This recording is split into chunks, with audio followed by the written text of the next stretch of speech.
ಇಂದು ಗಣಿತದ ರಸಪ್ರಶ್ನೆ ಕಾರ್ಯಕ್ರಮಕ್ಕೆ ಆಗಮಿಸಿದಂಥ 7ನೇ ತರಗತಿಯ ವಿದ್ಯಾರ್ಥಿಗಳ ಎಲ್ಲ ಗುಂಪುಗಳಿಗೆ ಸ್ವಾಗತ ಕೋರ್ತಾ ಈ ಗಣಿತ ರಸಪ್ರಶ್ನೆ ಕಾರ್ಯಕ್ರಮವನ್ನು ನಾವು ನಡೆಸೋಣ. ಇನ್ನು ಓಕೆನಾ? ಎಲ್ಲ ರೆಡಿನಾ?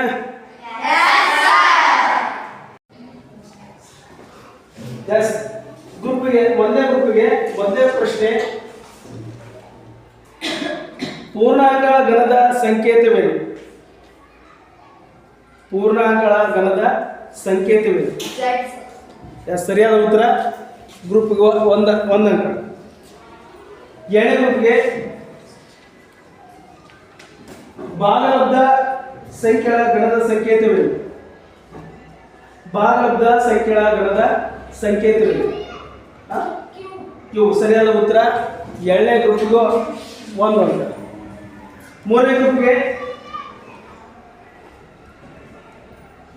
ಪೂರ್ಣ ಸಂಖ್ಯೆಗಳ ಗಣದ ಸಂಕೇತವೇನು? ಪೂರ್ಣ ಸಂಖ್ಯೆಗಳ ಗಣದ ಸಂಕೇತವೇನು? ಪೂರ್ಣ ಸಂಖ್ಯೆಗಳ ಗಣದ ಸಂಕೇತ W. ಸರಿಯಾದ ಉತ್ತರ. 3ನೇ ಗ್ರೂಪ್ಗೂ 1 ಅಂಕ. ನೆಕ್ಸ್ಟ್ 4ನೇ ಗ್ರೂಪ್ಗೆ ಅವಿಭಾಜ್ಯ ಸಂಖ್ಯೆಗಳ ಗಣದ ಸಂಕೇತವೇನು? ಅವಿಭಾಜ್ಯ ಸಂಖ್ಯೆಗಳ ಗಣದ ಸಂಕೇತವೇನು?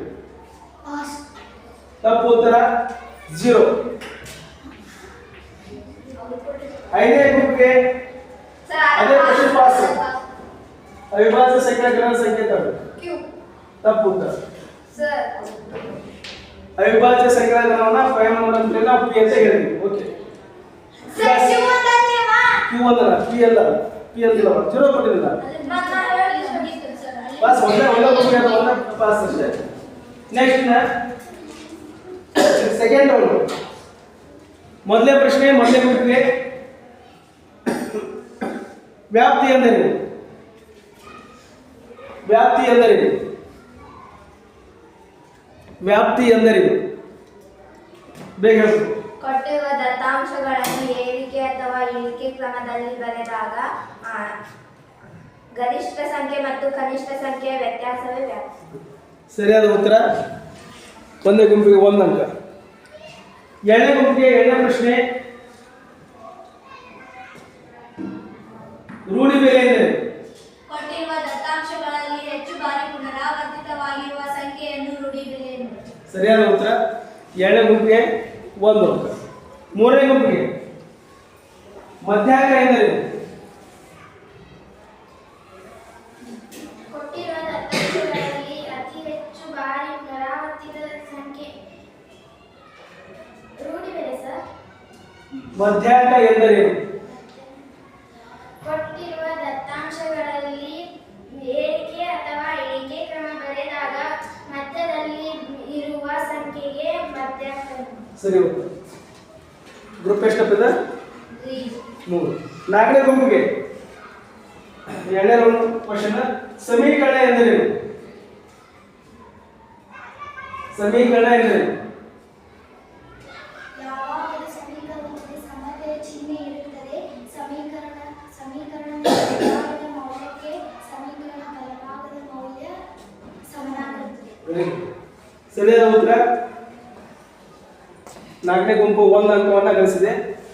ಇನ್ನು 5ನೇ ಗುಂಪು ಕೊನೆಯ ಪ್ರಶ್ನೆ, ಸರಾಸರಿ ಎಂದರೆ? ಒಂದು ದತ್ತಾಂಶದಲ್ಲಿ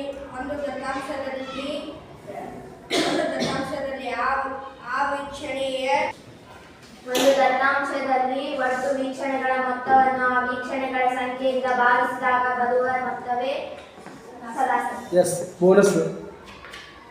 ಎಸ್. ಈಗ 3rd ರೌಂಡ್. ಮೊದಲನೇ ಗುಂಪಿಗೆ ಮೊದಲನೇ ಪ್ರಶ್ನೆ, ಪರಿಪೂರಕ ಎಂದರೇನು? ಪರಿಪೂರಕ ಕೋನ ಎಂದರೇನು? ಆಕ್ಚುಲಿ ಪ್ರಶ್ನೆ ಪರಿಪೂರಕ ಕೋನ ಎಂದರೇನು? ಮೊದಲನೇ ಗುಂಪಿಗೆ ಮೊದಲನೇ ಪ್ರಶ್ನೆ, 3ನೇ ರೌಂಡ್, ಪರಿಪೂರಕ ಕೋನ ಎಂದರೇನು? ಪಾಸ್. ಎರಡು ಕೋನಗಳ ಮೊತ್ತವು 90 ಡಿಗ್ರಿಗೆ ಸಮನಾಗಿದ್ದರೆ ತಪ್ಪು. ಎರಡು ಕೋನಗಳ ಅಳತೆಯು 180 ಡಿಗ್ರಿಗೆ ಸಮನಾಗಿದ್ದರೆ ಅಂತಹ ಕೋನಗಳಿಗೆ ಪರಿಪೂರಕ ಕೋನ ಎನ್ನುವರು. Group number 3 bonus. ಇದು ಮೂರೇ ರೌಂಡ್ ಬೋನಸ್ ಇದೆ. Second question second group. Pythagoras theorem ಏನು ಹೇಳುತ್ತೆ? ಲಂಬಕೋನ ತ್ರಿಭುಜದ ಮೇಲಿನ ವಿಕರ್ಣದ ಮೇಲಿನ ವರ್ಗವು ಉಳಿದೆರಡ ಬಾಹುಗಳ ವರ್ಗಗಳ ಮೊತ್ತಕ್ಕೆ ಸಮನಾಗಿರುತ್ತದೆ. ಸರಿಯಾದ ಉತ್ತರ. ಶೇಕಡ ಎಂದರೆ ಶೇಕಡದ ಅರ್ಥ ಶೇಕಡ ಪರ್ಸೆಂಟ್. ಇದು ಲ್ಯಾಟಿನಿಯ ಭಾಷೆ ಪರ್ಸೆಂಟ್ ಪ್ರತಿಶತದಿಂದ ಪಡೆದಾಗಿದ್ದು ಇದರ ಅರ್ಥ ಪ್ರತಿ ನೂರಕ್ಕೆ ಎಂದಾಗಿದೆ. ನಾಗರಿಕರಿಗೆ ಪೂರ್ವ ಕೋನ ಎಂದರೆ? ಎರಡು ಕೋನಗಳ ಅಳತೆಯು 90 ಡಿಗ್ರಿಗೆ ಸಮನಾಗಿದ್ದರೆ ಅಂಥ ಕೋನವನ್ನು ಪೂರಕ ಕೋನ ಎನ್ನುವರು. ಸರಿಯಾದ. ಲಾಸ್ಟ್ ಗುಂಪಿಗೆ ಕೊನೆಯ ಪ್ರಶ್ನೆ. ಒಂದು ಸಂಖ್ಯೆಯನ್ನು ಭಿನ್ನರಾಶಿಯಿಂದ ಶೇಕಡಾಗೆ ಪರಿವರ್ತನೆ ಮಾಡಲು ಏನು ಮಾಡಬೇಕು? ಒಂದು ಸಂಖ್ಯೆಯನ್ನು ಅಥವಾ ಭಿನ್ನರಾಶಿಯ ಸಂಖ್ಯೆಯನ್ನು ಶೇಕಡಾಗೆ ಪರಿವರ್ತನೆ ಮಾಡಲು ಏನನ್ನು ಮಾಡಬೇಕು? 1 ಡಿವೈಡೆಡ್ ಬೈ ಅದಕ್ಕಿಂತ 100 ಮಾಡಬೇಕು.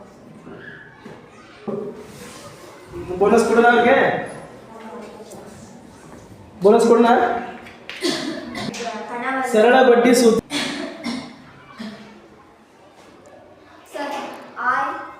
PTR divided by 100. I is equal to PTR divided by 100. ಸರಿಯಾದ ಉತ್ತರ. ಎಸ್ ಒಂದಂತ. ಸಮಯ ಸೂತ್ರದಲ್ಲಿ ಬರ್ತಕ್ಕಂಥ I ಅಂದ್ರೇನು, P ಅಂದ್ರೇನು, T ಅಂದ್ರೇನು, R ಅಂದ್ರೇನು, ಅದರ ಫುಲ್ ಫಾರ್ಮ್ ಹೇಳಿ.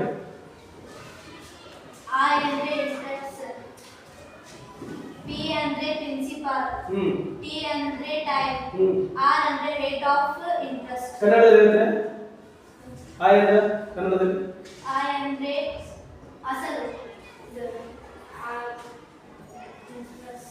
ಬಡ್ಡಿ ಸರ್. I ಅಂದ್ರೆ ಬಡ್ಡಿ, ರೇಟ್ ಆಫ್ ಇಂಟ್ರೆಸ್ಟ್. P ಅಂದ್ರೆ ಅಸಲು, T ಅಂದ್ರೆ ಟೈಮ್ ಸಮಯ, R ಅಂದ್ರೆ ಬಡ್ಡಿ ಸರ್. ಬಡ್ಡಿ ದರ. ಎಸ್. ನೆಕ್ಸ್ಟ್ ಮೂರನೇ ಗುಂಪಿಗೆ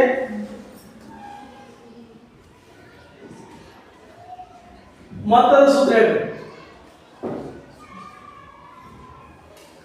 ಮೊತ್ತದ ಸೂತ್ರ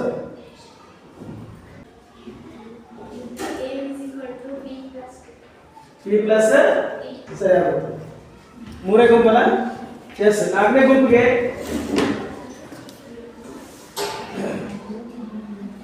ಸೂತ್ರ ಅಂತ ಏನಿದೆ?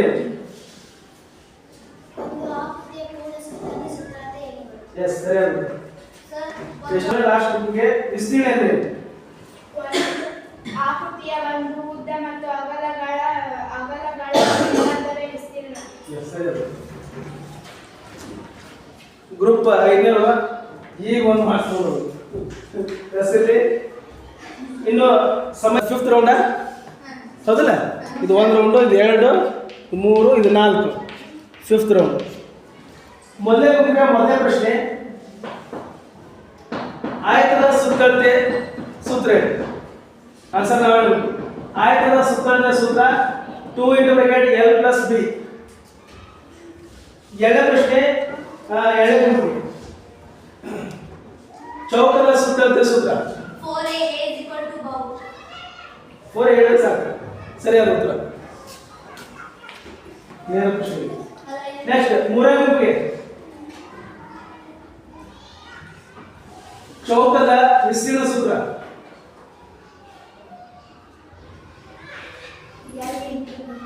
ತಪ್ಪು ಉತ್ತರ. Very good. ನಾಲ್ಕನೇ ಗುಂಪಲ್ಲದೆ ಮೂರನೇ ಗುಂಪು ನಾಲ್ಕನೇ ಗುಂಪು ಬೋನಸ್ ಅಲ್ಲ ಇದು ಹೌದಲ್ಲ?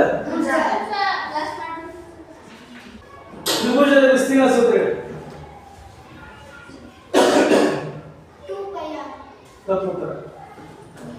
B × H.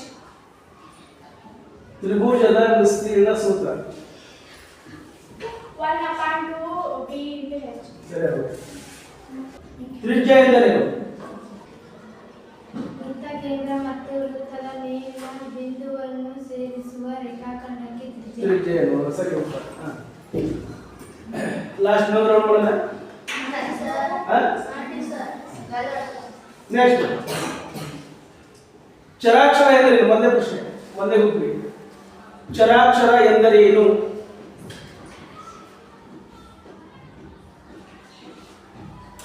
ಚರಾಕ್ಷರ ಎಂದರೇನು? ಪಾಸ್. ಚರಾಕ್ಷರ ಎಂದರೇನು? ಯಾವುದೇ ನಿರ್ದಿಷ್ಟ ಬೆಲೆಯನ್ನು ಹೊಂದಿರದ ಇಂಗ್ಲಿಷ್ ಅಕ್ಷರಕ್ಕೆ ಚರಾಕ್ಷರ ಎನ್ನುವರು. ಎಸ್, ಸರಿ. ಪ್ಲಸ್ ಬೋನಸ್ ನೆಕ್ಸ್ಟ್ ಎರಡನೇ ಕ್ವಶನ್.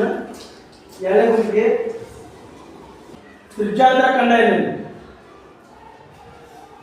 ವೃತ್ತ ಕೇಂದ್ರ ಬಿಂದುವನ್ನು ಹೊರತುಪಡಿಸಿ ಉಳಿದಿರುವ ಎರಡು ತ್ರಿಜ್ಯಗಳ ಬಿಂದುಗಳನ್ನು ಸೇರಿಸಿ ಎರಡು ತ್ರಿಜ್ಯಗಳ ನಡುವಿನ ಭಾಗವನ್ನು ತ್ರಿಜ್ಯಾಂತರ ಖಂಡ ಎನ್ನುವರು.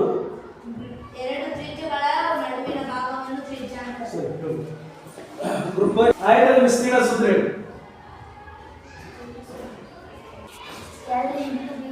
ಸರಿಯಾದ ಉತ್ತರ. ನೆಕ್ಸ್ಟ್ ಪ್ರಶ್ನೆ, ನಾಲ್ಕನೇ ಗುಂಪಿಗೆ ಪರಿಧಿ ಎಂದರೇನು? ವೃತ್ತ ಪರಿಧಿ ಅಥವಾ ಪರಿಧಿ ಎಂದರೇನು? ವೃತ್ತದ ಹೇಳ್ಬೋದು, ಇನ್ನೂ ಸರಿಯಾಗಿ ಹೇಳ್ಬೋದು.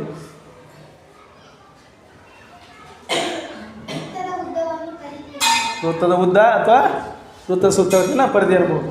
ಎಸ್, ಸರಿ ಉತ್ತರ. ನೆಕ್ಸ್ಟ್ ಲಾಸ್ಟ್ ಕ್ವಶನ್, ಲಾಸ್ಟ್ ಗುಂಪಿಗೆ ಜ ಎಂದರೇನು?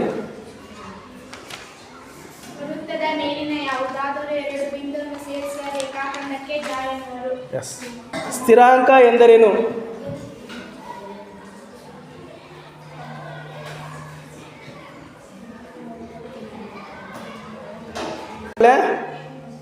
ಅದೇ ಕ್ವಶನ್, ಸ್ಥಿರಾಂಕ ಎಂದರೇನು? ನಿರ್ದಿಷ್ಟ ಬೆಲೆಯನ್ನು ಹೊಂದಿರುವ ಅಂಕಿ ಅಥವಾ ಸಂಖ್ಯೆಗೆ ಸ್ಥಿರಾಂಕ ಎನ್ನುವರು. ಸರಿಯಾದ ಉತ್ತರ. ಎಷ್ಟನೇ? ನಾಲ್ಕನೇ ಗುಂಪಿಗೆ ಕಂಸ ಎಂದರೇನು? ಕಂಸ ಎಂದರೇನು?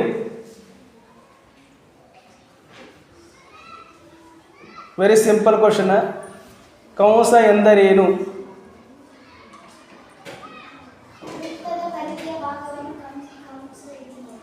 ವೃತ್ತದ ಪರಿಧಿಯ ಸರಿಯಾದ ಉತ್ತರ.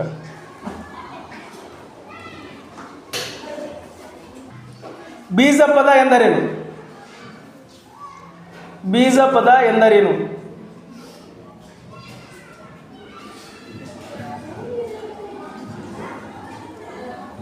ಬೀಜ ಪದ ಎಂದರೇನು?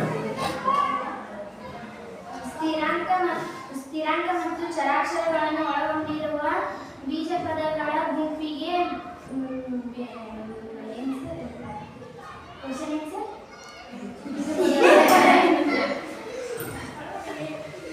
ಬೀಜ ಪದ ಎಂದರೇನು?